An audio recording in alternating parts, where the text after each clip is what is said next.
Subject కోసం నువ్వు ఈరోజు ప్రార్థన చేస్తున్నావు, ప్రభువా ఆ మ్యాథ్స్ సబ్జెక్ట్ సరిగా మాట్లాడలేకపోతున్నాడు, ఇంగ్లీష్ కొంతమందికి మీ పిల్లల ఒకరికి సరిగా రావట్లా, అది ఆ సామర్థ్యం పెంచమని నువ్వు అడుగుతున్నావు. దేవుడు ఆ ఎబిలిటీని ఇవ్వబోతున్నాడు. నీకు ఒక పనిలో జాయిన్ అయ్యావు, నీకు ప్రమోట్ అవ్వాలంటే ఈ కోర్సు నువ్వు చేయాలంటున్నారు, ఆ కోర్సు నీకు రావట్లా. దేవుడు నీకు ఆ ఎబిలిటీని పెంచబోతూ ఉన్నాడు. నీకు ఉన్న ఎబిలిటీ తక్కువ, నీ ముందున్నటువంటి టార్గెట్ ఎక్కువ. దేవుని సన్నిధిలో నువ్వు ప్రార్థన చేస్తుండగా ఆ టార్గెట్ని రీచ్ అయ్యే సామర్థ్యం నీకు పెరగబోతుంది యేసు నామములో.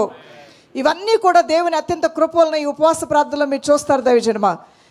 సామర్థ్యంలో కూడా మీరు విస్తరించి అభివృద్ధిలోకి వస్తారు. ఆదికాండం 26:13 నుండి మరి 14వ వచనంలో అవకాశాలు అందిపుచ్చుకునే విషయంలో మీరు విస్తరణ అనేది చూడబోతున్నారు. మరి ఆ ప్రసంగి 9:11 వచనం కూడా మీరు రాసుకోనండి. బాధ్యతలు ఎక్కువైపోయినప్పుడు మీకు టెన్షన్ ఎక్కువైపోయిందేమో, ఇక నుంచి ఆ టెన్షన్ మీకు రాదు. మీ బాధ్యతలను కూడా మీరు సమర్థవంతంగా నిర్వర్తించే విషయంలో దేవుడు మీకు కృపనివ్వబోతూ ఉన్నాడు. హల్లెలూయా. అవును, ప్రతి పనిని కూడా సమర్థవంతంగా బాధ్యతలన్నీ చక్కగా నిర్వర్తించే ఆ ధన్యత మీకు దేవుడు ఇవ్వబోతున్నాడు. నాకు బాధ్యతలు ఎక్కువైపోయాయని ఏడవద్దు ఎవరు కూడా. నేనే అన్ని పనులు చేయాలని కుంగిపోవద్దు మనసులో. ఒకటి మీరు ప్రార్థన చేయండి, ఎలాంటి బాధ్యతలైనా నిర్వర్తించగలిగినటువంటి స్టెబిలిటీ ఎబిలిటీ నాకు దయచే ప్రభువా అని మీరు ప్రార్థన చేయండి. అసలు ఒక రెస్పాన్సిబిలిటీ తీసుకోవటం అనేది ఎంతో గౌరవప్రదమైనటువంటిది. ఈ స్టేజ్ దగ్గర నేను రాగానే, ఈ పుల్పిట్ దగ్గర నిలబడగానే నేను అనుకుంటాను, ఎంతో గౌరవప్రదమైనటువంటి బాధ్యత నా దేవుడు నాకు అప్పగించాడు. హల్లెలూయా. ఇది చాలా గౌరవప్రదమైన బాధ్యత. ఇది నేను చేయలేను అని వెనక్కి పారిపోతే నేను చేయలేని వ్యక్తిగానే ఉంటాను. కానీ చేయగలిగిన కృప నాకు అధికమవునుగాక అని నేను ప్రార్థన చేస్తూ ఉంటాను. ఆ కృప దేవుడు అధికం చేస్తూ నడిపిస్తూ ఉంటాడు. అవును ప్రియులారా, ఎందుకంటే ఒక ఉదాహరణగా నేను చెప్తున్నాను. మీరు కూడా నేను చేయలేను ప్రభువా, నా వల్ల కాదు ప్రభువా, ఇక నేను డిసైడ్ అయిపోయాను ప్రభువా అని మనసులో ఎవరైనా ఈ రోజున ఒక ఇదే ఆఖరి నిర్ణయం అనుకుంటున్నారేమో, అది నిజము కాదు. దేవుని బిడ్డ, నీ బాధ్యతలను నిర్వర్తించుకునే వృద్ధిని, సమృద్ధిని, సామర్థ్యము దేవుడు నీకు పెంచబోతూ ఉన్నాడు. నీకు నీవే చేయగలుగుతావు. నీ ద్వారానే కొన్ని కార్యాలు జరగాలని దేవుడు నిర్ణయించాడు. అవి నీ ద్వారానే దేవుడు చేయబోతూ ఉన్నాడు. అది నీ వల్ల మాత్రమే అవ్వాలని నిర్ణయించబడింది. ఇది నా వల్ల కాదని నువ్వు అనొద్దు. ప్రభు నిన్ను వాడుకుంటాడు, ఆయన ఆత్మతో నింపుతాడు, బలమిస్తాడు, నీ చేతులకు యుద్ధం నేర్పిస్తాడు, నీ నోటికి జ్ఞానం నేర్పిస్తాడు, నీ హృదయాంతరంగాని నీ ధైర్యపరుస్తాడు, నిన్ను ముందుకు తీసుకుని వెళ్ళి జయమిచ్చే దేవుని సన్నిధి నిన్ను బలపరచబోతూ ఉన్నది. ఆయనే నిన్ను బలపరిచి నేను నడిపించును గాక. అవును, నీ యొక్క జీవితంలో నేను ఎన్నికలేని వాడిగా ఉన్నాను. నేను ఎంతో మంచి చేశాను, కానీ నా మంచితనం గుర్తించలేదు. అంటే ఒక విధంగా ఆ యొక్క పేరు ప్రఖ్యాతులు అనేవి నువ్వు చేసిన పనికి తగినటువంటి గౌరవం నీకు రాలేదని అనుకుంటున్నావేమో. ఆ విషయంలో కూడా విస్తరణ దేవుడు నీకు ఇవ్వబోతూ ఉన్నాడు. మొర్దెకై మంచి పనే చేశాడు. రాజుగారిని చంపే ఆ గూఢాచారులు ఎవరో సమాచారం రాణి అయిన ఎస్తేరుకి అప్పగించినప్పుడు మరి ఆ రోజున అది నిజమా కాదని గమనిస్తే నిజంగానే అతని మీద కుట్ర పూనారు, చంపాలనుకున్నారు. కాబట్టి ఈ సమాచారం ఇచ్చినటువంటి వారు ఎవరు అని ఆ కుటుంబంలో రాయించాడంట రాజుగారు. కానీ ఆ రోజున అతను చేసిన పనికి ఘనత ఏమీ రాలేదు, అది మర్చిపోయాడు, మరుగున పడిపోయింది. కానీ మొర్దెకై నేను చేసిన మంచి పనికి నాకు ఇలా గౌరవం రావాలి కదా, నేను చేసిన ఈ మంచి పనికి నాకు రావాల్సినటువంటి బహుమానం ఏదో ఒకటి రావాలి కదా, నాకు రాలేదంటే ఆయాసపడిపోలేదు. కానీ దేవుని సమయం కోసం ఎదురు చూస్తూ మంచి పనులు చేసుకుంటూనే వెళ్ళాడు. తన పనులు తను చేసుకుంటూ ముందుకు వెళ్ళగా ఒక శుభదినాన ప్రభు అయిన దేవుడే శత్రువుల ముందు అతన్ని ఘనపరిచాడు. హల్లెలూయా. హామాను లాంటి వాళ్ళ ముందే దేవుడు ఘనపరిచాడు. హామాను బద్ధ శత్రువు యూదులకి, బద్ధ శత్రువు మొర్దెకైకి. అలాంటి హామాను ముందే శత్రువు ముందు భోజనాన్ని సిద్ధపరుస్తానన్నట్లుగా సిద్ధపరిచాడు. రాజుకి జ్ఞాపకం చేశాడు ప్రభువైన దేవుడు. అతను చేసిన మేలుకి ఒక ఘనమైన రూపంలో, గౌరవప్రదమైన రూపంలో ఊరంతా ఊరేగించి రాజుని కాపాడిన వాడికి, మంచి చేసిన వాడికి రాజు ద్వారా ఇంత గొప్ప సన్మానం ఉంటుందని ఆయన్ని సన్మానించి గణపరిచే ఒక రోజు వచ్చింది. ప్రియ దేవుని ప్రజలారా, మీరు చేసిన మంచి క్రియలకు ఆ రోజున మీకు గుర్తింపు రాకపోవచ్చు, కానీ దేవుడు ఆల్రెడీ తన లెక్కలో రాసుకున్నాడు. హల్లెలూయా. తల్లి తండ్రి మీరెంతో ప్రయాసపడ్డారు. ఒక సామెత ఉంది, తల్లిదండ్రులు మాత్రమే పిల్లల కోసం కష్టపడటం కాదు, ఒక వయసు వచ్చినప్పుడు పిల్లలు కూడా తల్లిదండ్రుల గురించి ఆలోచించాలి అనే ఒక సామెత ఉంది. నువ్వు చాలా ప్రయాసపడ్డావు, నువ్వు చాలా కష్టపడ్డావు, నువ్వు జాబ్లో కష్టపడ్డావు, కంపెనీలో కష్టపడ్డావు, పరిచర్లో కష్టపడ్డావు, అలానే ఇంట్లో కష్టపడ్డావు, ఇంటి కొరకు కష్టపడ్డావు. ఈ రోజున నువ్వు కష్టం అలా ఎవరు కూడా గుర్తించలేనంతగా మరుగున పడిపోయిందేమో. మనసుని కృంగ తీసుకొని బాధపడవద్దు. దానిలో కూడా విస్తరణ దేవుడు నీకు ఇవ్వబోతున్నాడు. నీ ఘనత తిరిగి నీకే రాబోతుంది. నీ గౌరవ మర్యాదలు తిరిగి నీకు రాబోతున్నాయి. నువ్వు చెందవలసినవి, నువ్వు పొందవలసినవి కొంచెం ఆలస్యమైన అవి తిరిగి నీ వద్దకే రాబోతున్నాయి. నమ్మిన వారు దేవునికి స్తోత్రాలు చెల్లిద్దాం. హల్లెలూయా చెప్పండి. ఉపవాస ప్రార్థనలో దేవుడు ఏం చేస్తాడండి? విస్తరణ చెప్పాలి. అవును, వ్యక్తిత్వ వికాసము నీకు పెరుగుతుంది, మానసిక వికాసము నీకు పెరుగుతుంది, పరిశుద్ధాత్మ కార్యాల్లో నువ్వెంతో వృద్ధిలోనికి వస్తావు. దీన్నే నేను అంటాను మల్టిపుల్ బ్లెస్సింగ్స్ అని. ఇలాంటివన్నీ కూడా నీ జీవితంలో, నీ కుటుంబంలో, అటు ఆర్థిక పరంగాను, కుటుంబ పరముగాను, మరి ఉద్యోగ పరముగాను, నీ యొక్క వ్యాపార పరముగాను, ఆత్మీయ పరముగాను, నీ సంఘ పరముగాను, నీ పరిచయ పరంగాను, అన్ని విషయాల్లో ప్రభువైన దేవుడే ఉపవాస ప్రార్థనలు ఈ 2వ రోజున విస్తరణ దయచేయునుగాక. నీ ఆరోగ్య విషయంలో కూడా నీకు విస్తరణ కలుగునుగాక. దేవుని కృప నిన్ను బలపరచునుగాక. మరి చిన్న ప్రార్థన చేద్దాం. అందరూ లేచి నిలబడండి. ఈ సమయంలో అందరూ లేచి నిలబడి మనం ప్రార్థనలో ఏకీభవిద్దాం. దేవుని సన్నిధిలో మనం మొరపెట్టుకుందాం. హిజ్కియాకి ఆయుష్ దేవుడిచ్చిన ఆశీర్వాదం. దైవజనమా, అబ్రహాముకి నమ్మకస్తుడిగా ఉన్నప్పుడు, విశ్వాసయోధుడిగా ఉన్నప్పుడు అతనికి దేవుడిచ్చిన ఆశీర్వాదం ఎంతో గొప్పది. ఉపవాసముతోనూ ప్రార్థనలతోనూ ప్రభు సన్నిధిలో కనిపెట్టిన నీనెవే పట్టణస్థులకు దేవుడిచ్చిన ఆశీర్వాదం ఎంతో గొప్పది.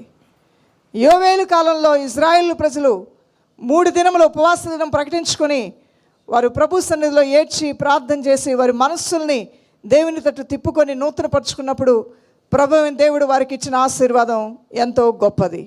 ఈరోజు దేవుని ప్రియ జనాంగమా, మీరు ఈ 3 దినాల ఉపవాస ప్రార్థనలో మీరు చేయుచున్న ప్రార్థనలు, ఉపవాసములు దేవుని దృష్టికి ఎంతో గొప్పవి. అవి ఎంతో ఆశీర్వాదకరమైనవి. ఆశీర్వాదం మాత్రమే మీరు చూస్తారు, మేలు మాత్రమే మీరు చూస్తారు, స్వస్థత మాత్రమే మీరు పొందుకుంటారు, విడుదల మాత్రమే మీరు పొందుకుంటారు. మరుగైన మన్నాని దేవుడు మీకు ఇవ్వబోతున్నాడు. దాచబడిన ధనమును మీ కొరకు దేవుడు ఇవ్వబోతున్నాడు. ఆ పైన ఆకాశము నుండి, కింద భూమి నుండి మీకు ఆశీర్వాదాలు రాబోతూ ఉన్నాయి. హల్లెలూయా. ప్రార్థన చేద్దాం. అందరం కూడా ఎలుగెత్తి ప్రార్థన చేయండి. మీ ప్రేయర్ రిక్వెస్ట్ పేపర్లు మీ చేతిలో తీసుకునండి. మొరపెట్టండి. ప్రభు సన్నిధానంలో దైవ కార్యాలు మీరు చూడబోతూ ఉన్నారు. దేవుని కృపగల కార్యాలని మీరు పొందబోతూ ఉన్నారు. అందరూ ప్రేయర్ రిక్వెస్ట్ పేపర్లు తీసుకురండి. మీరు ఏ అవసరాలు రాసుకున్నారో కొద్ది సమయాలు వ్యక్తిగత ప్రార్థన మనం చేద్దాం. విస్తరణని దేవుడు నీకు ఇవ్వబోతున్నాడు. ఒంటరిగా ఉండి ప్రార్థన చేసినా, ఇద్దరుగా ఉండి ప్రార్థన చేసినా, ఎవరి పక్షంగా నువ్వు ప్రార్థన చేసినా విస్తరణ నువ్వు చూడబోతున్నావు. ఎన్లార్జ్మెంట్ అనేది నువ్వు చూడబోతున్నావు. మల్టిపుల్ బ్లెస్సింగ్స్ అనేది నువ్వు పొందబోతున్నావు. దేవుని బిడ్డ, చాలుగా అన్ని విషయాల్లో విస్తరించుట నీకు ఇష్టము నాయన. ఆ విస్తరణే నువ్వు ఇవ్వబోతున్నావు నాయన. వారు కోరుకున్న రేవుకు వారిని చేర్చబోతున్నావు నాయన. వారు వెళ్ళాలనుకున్న ఒడ్డుని వారిని చేర్చబోతున్నావు నాయన. వారి నావ నట్టనడి సముద్రంలో మునిగిపోదు ప్రభు. ఆ నావకు నావికుడు నీవుగానే ఉంటావు నాయన. నీ ప్రజలకు దిక్సూచిలాగా మీరే ఉంటారు నాయన. మార్గదర్శిలాగా మీరే ఉంటారు ప్రభు. ప్రియ దేవుని జనాంగమా, మీరు కోరుకున్న రేవుకు దేవుడు మిమ్మల్ని తప్పకుండా చేరుస్తాడు.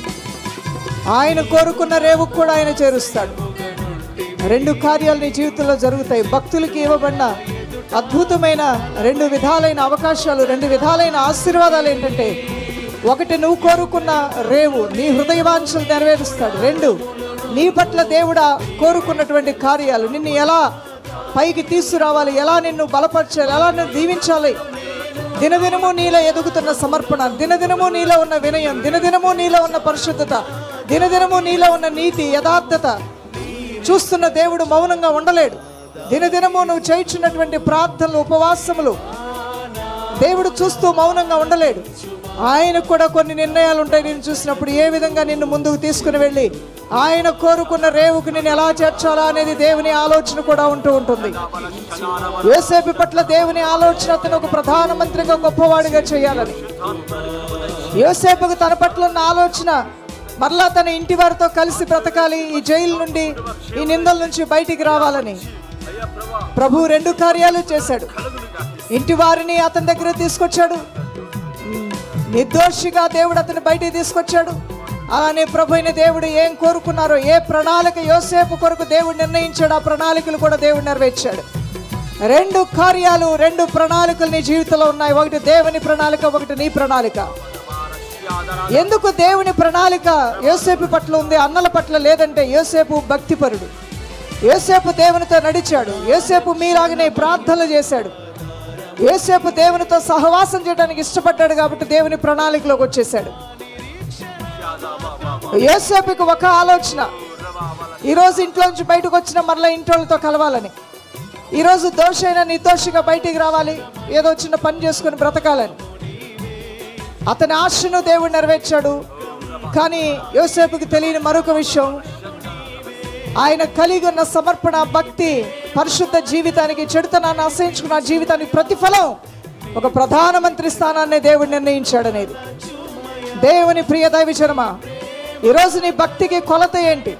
నీ సమర్పణ కొలత ఏంటి? ఎన్నో నిందల అవమానాలు అనుభవిస్తూ అన్ని జనుల మధ్యలో, రక్త సంబంధుల మధ్యలో ప్రభు సాక్షిగాను ఉంటూ హింసింపబడ్డావు, తూలనాలు పడ్డావు, త్రోసివేయబడ్డావు, అవమానించబడ్డావు, హేళన చేయబడ్డావు. మరి నీ సమర్పణకి ఎలాంటి దీవెనను చూడబోతున్నావు? ఎన్నో అపరాధాలు వచ్చిన అన్నిటినీ అధిగమించి ప్రభువుని హత్తుకున్నావు. ఆచారానికి ప్రాధాన్యత ఇవ్వలేదు, దేవుని వాక్యానికి ప్రాధాన్యత ఇచ్చావు. దేవుని వాక్యములో ఉన్నటువంటి సత్యమునికి ప్రాధాన్యత ఇచ్చి ఆయన కార్యాలని ప్రేమిస్తూ ఆయనతో అడ్డుకట్టబడ్డ మరి నీకు, నీ భక్తికి తగిన ప్రతిఫలం ఏంటి? అదే నేను చెప్తున్నాను. ఆ భక్తికి తగిన ప్రతిఫలమే దేవుడు తన ప్రణాళిక రూపంలో నీ పట్ల నెరవేర్చబోతూ ఉన్నాడు. నీ సమర్పణ, నా సమర్పణ తగిన ప్రతిఫలమేది ప్రభు అని ఏడుస్తున్నావు. దేవుని బిడ్డ, యోసేపును జ్ఞాపకం చేసుకో. అన్నలకు లేనటువంటి ఆధిక్యత తమ్ముడికి ఎందుకు వచ్చింది? తమ్ముడు దేవునితో నడిచాడు, తమ్ముడు దేవునితో సహవాసం చేశాడు, వెంటనే దేవుని ప్రణాళికలోకి వచ్చాడు. యోసేపుని ఐగుప్తుకు ప్రధానమంత్రిని దేవుడు చేసి తద్వారా కరువు కాటకాల కాలంలో యాకోబు యొక్క వంశావళిని కూడా ఉద్ధరించాలని దేవుని హృదయవాంఛ ఉన్నది. ప్రభువుని హత్తుకున్న వారి ద్వారా దేవుడు తన ప్రణాళికలన్నీ సిద్ధింపజేస్తాడు. ఈ రోజున నీ భక్తి, విశ్వాస, ఉపవాసాలు, ఉన్నతమైన దేవుని ప్రణాళికలు నీ జీవితంలో జరగటానికి నువ్వు మార్గాలు తెరుచుకున్నావు. దేవుని బిడ్డ, ఇది ఒక అద్భుతం, ఇది ఒక గొప్ప ఆశీర్వాదం. నువ్వు అడగకుండానే దేవుడిచ్చే ఆశీర్వాదం ఇది. రెండు, నీ హృదయ వాంఛలు ఏవైతే ఉన్నాయో, నువ్వు ఏ ఒడ్డుకు చేరాలనుకుంటున్నావో, అత్తరికి చేరాలనుకుంటున్నావో ఆ ఒడ్డుకు దేవుడు తప్పకుండా తీరుస్తాడు. తప్పకుండా నీ హృదయవాంఛలు దేవుడు నెరవేరుస్తాడు. తప్పకుండా నీ ప్రార్థనలు మానక దేవుడు అంగీకరిస్తాడు. అత్యాశక్తితో నువ్వు ప్రార్థన చేస్తుండగా నీ బంధకాలన్నీ తెగిపోతున్నాయి, నీ సంఖ్యలన్నీ తెగిపోతున్నాయి, నీ కాళ్ళకున్న బొండలన్నీ తెగిపోతున్నాయి. ఎరికో కొండలు కుప్పకొలినట్లుగా సాతాను రాజ్యము, సాతాను క్రియలు కుప్పకొలిపోతున్నాయి యేసు నామములో. Thank you Jesus. ప్రభువా, మీ కృతజ్ఞతలు చెల్లిస్తున్నాను. మహిమాత్మైన కార్యములతో నీ ప్రజలను దీవిస్తున్నావు నాయన. వారి ప్రణాళికలను నెరవేరుస్తున్నావు. వారి భక్తికి, వారి సమర్పణకి, వారి నీతికి, వారి యథార్థతకు ప్రతిఫలంగా నీ ప్రణాళికలు వారి పట్ల నెరవేర్చబోతున్నావు. మా ప్రణాళికలు ఏంటో మాకు తెలుసు, కానీ నీ ప్రణాళికలు తెలుసుకోవాలని ఆశపడుతున్నావు నాయన. అవి తెలుసు ప్రభు, ఆకాశం అంత ఎత్తైనవి, మా ఊహకు మించినవే నువ్వు మాకు ఇస్తావు నాయన. అయ్యా, మా గుప్పలి చిన్నది, నీ గుప్పలి ఆకాశం అంతా విస్తారమైందైనా. ఆకాశం అనే నీ గుప్పలు విప్పి నీ ప్రజలను ఆశీర్వదిస్తావు ప్రభు. ఆకాశం అనే గుప్పలు విప్పి నీ ప్రజల్ని దీవిస్తావు నాయన. ఆ దీవెన వర్షం ఈరోజు కుమ్మరించబడును గాక. కృప కలుగును గాక, కృప కలుగును గాక. మూడు బారిన జీవితాలు చిగురింపజేయబడును గాక. మూయబడిన గర్భంలో తెరవబడును గాక. సమస్త విధమైన కీడు నుంచి నీవు నీ ఇంటి వారు తప్పించబడుదురు గాక. అకాల మరణముల నుండి, అపాయముల నుండి నువ్వు తప్పించబడదువు గాక. Thank you Jesus. యేసు నామములో ఈ ప్రార్థనలని సమర్పించి వేడుకొంచున్నాం మా ప్రియ తండ్రి. ఆమేన్, ఆమేన్. చప్పలు కొడుతూ యేసే నామమున మహిమ చెల్లిద్దాం. దేవుని కృప మిమ్మల్ని బలపరుస్తుంది. దైవజనమ, మీలో అనేకులు ప్రభు సేవ కొరకు ఆయన ప్రణాళికలో ఉన్నవారు ప్రత్యేకించబడి మీరు రాబోతూ ఉన్నారు. మీ ప్రణాళికలో మీకు సేవ చేయాలలేదు, కానీ దేవుడు తన ప్రణాళికలోనికి మీలో కొంతమంది తీసుకున్నాడు. దేశాలలో ఉన్న వారితో మాట్లాడుతున్నాను, రాష్ట్రాలతో ఉన్న వారితో మాట్లాడుతున్నాను. దేవుని ప్రణాళికలో మీలో కొంతమంది ఉన్నారు. ప్రభు తప్పకుండా ఆయన పరిచర్య కొరకు మిమ్మల్ని ప్రత్యేకపరుచుకుంటాడు. మీలో మరికొంతమంది ఉన్నారు దేవుని ప్రణాళికలో. మీరు అన్ని విషయాల్లో తలగా ఉండబోయే గొప్ప స్థితిని దేవుడు మీకు ఇవ్వబోతున్నాడు. ఎందువలన ఇవన్నీ జరుగుతాయంటే నీవు దేవునికి బహు ప్రియుడువు కాబట్టి నీ ప్రార్థనలో, నీ ఆత్మీయతలో, నీ విశ్వాసముతో, నీ వినయముతో, నీ వినమ్రమతో, నీ యథార్థతతో నీ దేవుడిని నువ్వు సంతోషపరిచావు కాబట్టి ఆ ప్రభు అయిన దేవుడే నీ కొమ్ముని ఘనపరచబోతూ ఉన్నాడు. ఖ్యాతిని, ఘనతను నీకు ఇవ్వబోతూ ఉన్నాడు. హల్లెలూయా, హల్లెలూయా. ప్రభువా, నువ్వు చేయబోయే కార్యములు మహోన్నతంగా ఉండబోతున్నాయి, అవి అద్వితీయంగా ఉండబోతున్నాయి. నీ ప్రత్యక్షతలతో నీ కడవరి సంఘాన్ని దర్శించును నాయన. నీ ప్రత్యక్షతలతో నీ సంఘము పరిపూర్ణమైన ఆత్మీయ సంపూర్ణ సిద్ధిని పొందుకొని సిద్ధిల్లో నూనెతో సిద్ధపడే కృపలోనికి నడిపించినందుకే మీ స్తోత్రం. లోకమంతా పాపంతోనూ చీకటితోనూ నిండి ఉండగా అయ్యా, ఈ లోకానికి వెలుగుగా, ఉప్పుగా, సువాసనగా నీ సార్వత్రిక సంఘాన్ని నువ్వు సిద్ధపరచుకుంటున్నావు నాయన. అట్టి వారిలో మేము అందరము ఉండి అయ్యా, నీ రాకడ కొరకు ఆయత్తపరచబడే కృప అధికం చేసి దీవించమని, నీ ప్రియులైనటువంటి వారి ఉపవాస ప్రార్థనలో ఈ 2వ రోజున ఉపవాసం ఒక దృక్పథంతోనూ, ఒక గురితోనూ, ఒక ఉద్దేశంతోనూ చేయవలసిందై ఉండగా వారు అట్టి రీతిగానే వారి కార్యముల కొరకు మొర్రపెట్టి వేడుకొని ఏడ్చి ఉండగా నీ కృప వారికి అధికం చేసి దీవించమని, మేలుతో తృప్తిపరచమని, యవన కుమారులకు మంచి భవిష్యత్తు, యవన కుమార్తెలకు మంచి భవిష్యత్తు, ఆయా పెద్దలకు, చిన్నలకు, పసిబిడ్డలకు, గర్భిణీ స్త్రీలకు నీ బాహువు, నీ కాపుదల, నీ సంరక్షణ, నీ సమృద్ధిని వారికి అనుగ్రహించండి. రోగశయ్య మీద, మరణశయ్య మీద ఉన్న వారికి స్వస్థత శీఘ్రముగా దయచేయండి. నా ప్రియ ప్రభు, నీ పాద సేవలో ఉన్నటువంటి దైవ సేవకులు, వారి కుటుంబాలు, వారికున్న యథార్థత, వారికున్న సమర్పణ, వారికున్న పరిశుద్ధత, వారు నీలో మాత్రమే అతిశయిస్తూ విరిగినెలుగా హృదయంతో నీ పాద సేవ చేస్తుండగా వారు కొమ్ముని లేవనెత్తండి, పరిచర్యలను విస్తరింపజేయండి. అయ్యా, వారి యొక్క గౌనుల్ని విస్తరింపజేయండి, వారి అక్కర్ల అవసరాలు తీర్చండి.